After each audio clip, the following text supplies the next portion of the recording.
여러분, 기도하면 어떤 것이 가장 먼저 떠오르십니까? 간절히 구하면 하나님이 주신다. 하나님께 당연히 해야 하는 것이 기도다. 죄를 용서받기 위해서는 기도해야 한다. 등등 다양하게 아마 기도에 대해서 얘기할 수 있을 겁니다. 그러면 묻겠습니다. 꼭 기도해야만 하나님이 우리에게 필요한 것들을 주시는 걸까요? 사실 구하지 않고도 받고 누릴 수 있지만 구하는 과정을 통해 우리가 누구이고 하나님은 어떠한 분이신지 분명하게 알게 되기 때문에 우리는 기도를 쉬지 않고 하는 것입니다. 그렇다면 어떻게 우리는 기도해야 할까요? 바른 기도란 과연 무엇일까요? 아마 이 질문에 쉽게 대답할 수 있는 사람이 의외로 많지 않으리라 생각합니다. 오늘 말씀을 보면 어떻게 기도해야 하는지 우리에게 알려주고 있습니다. 오늘 본문은 우리가 너무나도 잘 알고 있는 주님이 친히 제자들에게 가르쳐 주신 주기도문입니다. 주기도문은 사실 1차적으로 제자들이 기도를 좀 가르쳐 달라고 요청해서 주신 것이지만 동시에 우리에게 어떻게 기도해야 하는지 그 방법을 알려주신 겁니다. 이 시간 주기도문을 통해 예수님이 가르쳐 주신 기도와 삶의 자세를 배우는 귀한 그런 시간이 되기를 소망합니다. 오늘 말씀을 보아서 알 수 있듯이 구체적인 예수님의 기도 방법은 하지 말아야 할 경계와 해야 하는 권고, 이 두 가지로 구성됩니다. 첫 번째, 우리가 기도할 때 경계해야 하는 것은 무엇이냐? 외식적인 기도입니다. 잘 알고 있듯이 위선에 빠진 종교 지도자들의 기도는 한마디로 외식이었습니다. 외식은 겉으로 드러나는 언행과 생각이 일치하지 않는 것, 그것을 가리킵니다. 외식하는 자는 겉과 속이 너무나도 다르기 때문에 진실하지 않은 사람입니다. 성경은 외식하는 자에 대해서 이렇게 기록합니다. 마태복음 23장 13절에 보면 화이슬진저 외식하는 서기관들과 바리새인들이여 너희는 천국문을 사람들 앞에서 닫고 너희도 들어가지 않고 들어가려 하는 자도 들어가지 못하게 하는도다라고 기록하고 있습니다. 외식하는 사람들은 기도를 해도 하나님을 향해서가 아니라 사람들에게 잘 보이려고 기도합니다. 실제로는 하나님을 사랑하지도 않고 하나님께 헌신하지도 않으면서 입으로는 오직 하나님 나라와 의만 구하는 사람인 것처럼 위장하며 기도하는 겁니다. 이처럼 외식하는 마음, 사람에게 잘 보이려는 의도, 이 땅에서의 상을 받았다라는 것은 다 자기가 돋보이고자 하는 것입니다. 그런 외식적인 기도를 극복하기 위해 예수님이 주신 해결책이 바로 이것입니다. 마태복음 오늘 읽었던 6장 6절 말씀에 보면 너는 기도할 때에 내 골방에 들어가 문을 닫고 은밀한 중에 계신 내 아버지께 기도하라. 은밀한 중에 보시는 내 아버지께서 갚으시리라 라고 했습니다. 하나님은 은밀한 중에 우리의 기도를 들으십니다. 하나님은 넓은 광장에서 드려지는 그러한 기도와 예배당에서 드려지는 기도도 당연히 듣습니다. 그럼에도 불구하고 은밀한 중에 듣는다라고 하신 이유가 분명히 있다는 것을 우리는 알아야 합니다. 그것이 무엇입니까?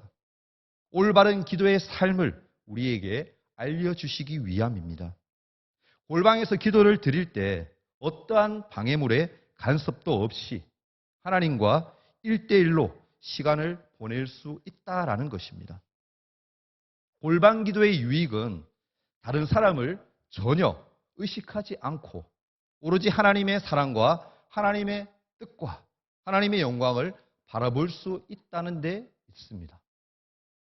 하나님만이 우리가 드릴 기도의 궁극적인 대상이시고 또한 목적이시고 응답하시는 유일한 분임을 은밀하고 간절하게 고백할 수 있는 겁니다. 그런 의미에서 골방에서 드려지는 이 기도는 대단히 중요한 것입니다. 그래서 저는 부족하지만 교역자 생활을 시작하고부터 지금까지 골방 기도를 빼놓지 않고 하려고 애쓰고 있습니다. 모두가 잠든 고요한 시간에 서재에서 잠시나마 짧은 시간일지라도 말씀과 기도로 주님과 대화하며 하루를 마무리하며 교제하는 시간은 저에게 많은 위로와 평안을 줍니다. 사실은 그 힘으로 매일을 살아가는 것 같습니다. 2015년도에 나온 영화가 있습니다. 워룸이라는 기독교 영화입니다. 이 워룸이란 뜻은 전쟁 상황, 그러니까 위기 상황을 대처하기 위해서 만든 은밀한 곳, 그것을 워룸이라고 합니다. 이 영화 속 주인공 엘리자베스는 클라라라는 여인과의 만남을 통해 남편으로 인한 가정의 위기를 벗어나게 됩니다. 엘리자베스는 이 클라라를 통해 기도의 힘을 믿고 그 능력을 바라보게 됩니다. 집에 있는 드레스룸을 포기하고 그곳에 워룸을 만들어서 골방 기도를 시작하게 됩니다. 사실 엘리자베스가 싸울 대상은 남편이 아니었습니다. 그 사람을 미워하게 하고 시기 질투하게 하는 대상은 마귀라는 것을 뒤늦게 깨닫게 되죠. 엘리자베스는 기도를 쉬지 않고 하면서 예수님의 성품인 긍휼의 마음을 갖게 됩니다. 남편이 경제적으로 힘들어졌을 때도 그를 원망하거나 미워하지 않습니다. 오히려 남편을 믿고 격려하며 예전보다 더 사랑해 줍니다. 그리고 용서하고 섬기기까지 합니다. 그러자 생각지도 못했던 전혀 변하지 않을 것 같은 남편의 삶이 놀라운 변화가 일어납니다. 이 영화는 사실 기도의 중요성을 우리에게 알려주는 영화입니다.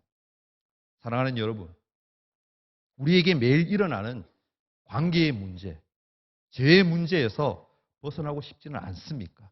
그렇다면 여러분들의 기도 공간을 한번 만들어 보시기를 권면드립니다. 다윗은 시편 19편 14절에 이렇게 기도합니다. 여호와여, 내 입의 말과 마음의 묵상이 주님 앞에 연락되기를 원하나이다. 여러분, 이 말이 무슨 뜻입니까? 나의 입에서 나오는 말과 마음의 생각이 주님이 보시기에 흡족하시기를 간절히 소원한다라는 고백인 것입니다. 이 시간 우리의 말과 마음의 묵상을 하나님 앞에 드릴 수 있기를 간절히 바랍니다. 나만의 기도 시간과 공간을 만들고 하나님께 나아가는 우리 모두가 되길 또한 바랍니다. 그리할 때 은밀한 중에 보시는 하나님께서 우리의 삶의 문제들을 모두 해결하시고 갚아주실 줄 믿습니다. 두 번째로 말씀드리고 싶은 것은 기도할 때 하지 말아야 할 공고의 말씀은 이방인과 같이 중언부언하지 말아라라는 것입니다. 오늘 읽었던 7절 말씀을 보면 또 기도할 때에 이방인과 같이 중언부언하지 말라. 그들은 말을 많이 하여야 들으실 줄 생각하느니라 라고 했습니다. 여러분, 중언부언하는 기도는 무의미한 언어의 반복을 가리킵니다. 이러한 반복은 살아계신 하나님을 아는 지식이 없어서 나오는 현상입니다. 결과적으로 우상과는 인격적인 교류가 이루어질 수가 없기 때문에 이방인은 그저 자신의 속이 후련해질 때까지 소원만 끊임없이 쏟아냅니다. 적게 말하는 것보다 많이 말하는 것이 좋다는 막연한 종교심 때문에 동일한 소원을 끊임없이 반복하는 것입니다. 중언부언하는 기도의 속내는 신의 분노를 달래고 호감을 얻어서 결국 자신의 소원을 이루어야 한다는 욕망 때문인 것을 알아야 합니다. 마치 주문을 외우고 드리는 것과 같은 기도의 모습, 그 모습을 조심하라는 말씀인 것입니다.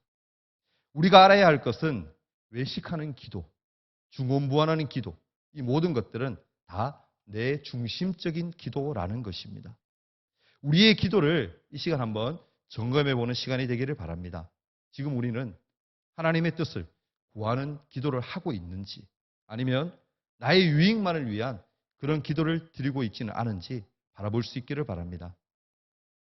제가 바라기는 나만을 위한 기도가 아니라 주님이 가르쳐 주신 기도를 통해 하나님의 나라의 백성으로서 주님의 소원을 이루어 드리는, 주님의 마음을 시원케 해드리는 우리가 되길 소망합니다. 이어서 9절 말씀을 보면 주기도문 내용이 드디어 등장합니다. 첫 번째로 우리가 볼 것은 기도의 대상입니다. 하늘에 계신 우리 아버지여, 하나님의 이름이 거룩히 여김을 받으시고 주님의 나라가 임하시고 뜻이 하늘에서 이룬 것 같이 땅에서 이루어지길 바랍니다 라는 것은 기도의 대상이 누구인지 우리에게 설명해 줍니다. 하늘에 계신 우리 아버지의 첫 부름은 기도할 때 우리가 누구와 대화하는지, 기도할 대상이 과연 누구인지, 우리의 기도를 들으시는 분은 어떤 분이신지 못 박아두는 역할을 합니다. 기도를 드리는 참된 대상은 하나님 한 분뿐임을 우리에게 가르치고 계신 겁니다. 하나님은 우리가 그분을 아버지라고 부르게 하심으로 아버지와 자녀의 관계를 보여주고 계십니다. 육신의 부모가 우리를 낳고 길러주신 것처럼 하나님 아버지도 자녀인 우리를 사랑으로 낳고 세우신다는 사실을 알려주시는 겁니다. 여러분, 호칭은 관계성을 의미합니다. 우리는 아버지 하나님의 아들과 딸입니다. 자녀는 언제든지 얼마든지 아버지께 다가가도 됩니다. 기도의 대상인 하나님은 다가갈 수 없는 빛 가운데 계시지만 자녀는 그분께 다가갈 수 있는 놀라운 특권을 소유하는 겁니다. 어려움이나 답답한 일이 있거나 관계에 어려움이 있을 때 우리가 기도하기만 하면, 부르짖기만 하면 하늘에 계신 하나님이 귀찮아하지도 않으시고 무한히 들어주신다는 사실입니다. 그리고 우리의 모든 필요를 언제나 어디까지나 어디서나 채우십니다. 하나님의 의와 뜻을 제대로 구하면 우리의 뜻은 때가 되었을 때에 너무나 자연스럽게 이루어진다는 사실을 모두 꼭 기억할 수 있기를 바랍니다. 두 번째로 우리가 주기도문을 통해서 배울 내용은 바로 기도의 내용입니다. 주기도문은 하나님 사랑에 해당하는 세 가지의 기도와 이웃 사랑에 해당하는 기도로 구성되어 있습니다. 먼저 이웃 사랑과 관계된 기도의 첫 번째 내용은 일용할 양식에 관한 것입니다. 양식의 의미는 인간이 일상의 삶을 유지하기 위해 필요한 모든 조건들, 그러한 것들을 포괄합니다. 예를 든다면 음식이나 물질이나 우리가 삶에 있어서 필요로 하는 모든 것들을 얘기하는 거죠. 일용할 양식을 구하는 기도는 축적된 양식을 가진 것을 의지하며 살려는 것이 아니라 양식의 공급자이신 하나님만을 의지하려는 기도입니다. 범사의 하나님을 찾고 날마다 우리의 필요를 채우시는 하나님을 진심으로 의지하는 모두가 될 수 있기를 바랍니다. 이웃사랑에 관계된 두 번째 기도 내용은 무엇이냐면 죄를 용서받는 것과 용서하는 겁니다. 2차 세계대전 중에 독일군에게 쫓기던 유대인을 숨겨주었다는 그 하나의 이유만으로 네덜란드의 여성이었던 코리 텐 붐과 그녀의 온 가족은 나치 수용소에 갇히게 되었습니다. 코리 텐 붐의 가족은 끔찍한 고무드로 인해서 모두 생명을 잃게 되었고 그녀만 가까스로 기적적으로 생명을 건지게 됩니다. 한참 후에 전쟁이 끝난 후에 코리 텐 붐은 복음 전도자가 되어서 온 세계에 다니며 용서에 대해 간증하며 전하게 됩니다. 어느 날 독일의 한 교회에서 그녀를 초청하여서 특별 집회를 열게 되었습니다. 저녁 집회를 은혜롭게 마치고 코리 텐 붐은 집으로 돌아가는 사람들과 인사하며 감사의 악수를 합니다. 그러던 코리 텐 붐은 자신에게 손을 불쑥 내미는 노신사를 바라보고 너무 놀라가지고 얼굴이 창백해지고 피가 거꾸로 솟는 경험을 하게 됩니다. 그 사람은 바로 코리 텐 붐 자신뿐만 아니라 그녀의 가족을 극심하게 고문해서 죽게 만든 사람이었기 때문입니다. 코리 텐 붐은 그 자리에서 온 세상 사람들을 다 용서할지라도 이자만큼은 내가 도저히 용서할 수 없습니다, 하나님. 내 가족을 죽인 이 원수를 내가 어떻게 용서할 수 있습니까? 라고 하나님께 마음으로 고백합니다. 그때 코리텐본 마음에 이러한 하나님의 음성이 들려옵니다. 딸아, 나는 그 사람까지도 구원하기 위해 십자가에 죽었단다. 순간 코리텐봄은 놀라운 주님의 사랑과 용서의 은혜를 다시금 깊이 깨닫고 그 노신사를 용서할 수 있었습니다. 그와 함께 눈물을 흘리며 용서의 악수를 하고 무거운 마음의 짐을 모두 주님의 십자가 앞에 내려놓고 자신의 생애 중 가장 큰 행복을 순간적으로 누릴 수 있었다라고 훗날 고백했습니다. 여러분, 복수는 나에게 상처를 준 사람, 정신적, 물질적으로 피해를 준 사람에게 그대로 대갚아 주는 것을 말합니다. 안타까운 건 우리 삶에는 상처를 주기만 하는 사람도 받기만 하는 사람도 없다라는 겁니다. 우리는 모두가 사실 피해자이기도 하고 가해자이기도 합니다. 이런 의미로 생각해 보아도 주님이 가르쳐 주신 용서의 기도는 정말 중요합니다. 왜입니까? 이것은 사실 우리 영혼을 위한 기도이기 때문입니다. 죄는 하나님과의 교제와 사람과의 교제, 이 모든 것들을 망가뜨립니다. 아담과 하와의 사건만 보아도 우리는 알 수 있지 않습니까? 누군가에게 상처받았거나 아픔이 있어서 복수하고픈 마음이 생긴다라면 여러분 꼭 기억하십시오. 무엇입니까? 하나님이 우리를 먼저 용서해 주셨다라는 사실을 말합니다. 이웃 사랑에 관계된 기도의 세 번째 내용은 시험에 들지 않고 악에서 건짐 받는 겁니다. 생각해 보십시오. 우리 삶을 돌아보면 사실 늘 시험의 연속입니다. 우리는 왜 늘 이러한 시험에 들까요? 이런 시험에 빠질까요? 사실 자기가 옳다고 하는 걸 따르는 고집 때문인 것을 우리는 봅니다. 알다시피 예수님의 수제자 베드로조차도 시험에 들었고 예수님을 배반하기까지 했습니다. 과연 우리는 자리낼 수가 있을까요? 아마 아닐 겁니다. 자주 넘어질 것이고 또한 자주 배반할 겁니다. 우리 역시 우리의 힘을 의지하면 실패할 수밖에 없다라는 사실을 우리는 알아야 합니다. 주님은 우리의 약함을 이미 너무나도 잘 알고 계십니다.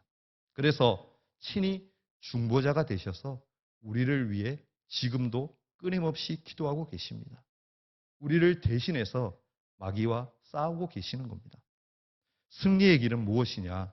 예수 그리스도를 바라보는 데 있음을 늘 기억하고 나가야 할 줄 믿습니다. 말씀을 맺을까 합니다. 지금까지 우리가 너무나도 잘 아는 주님이 가르쳐 주신 기도를 함께 살펴보았습니다.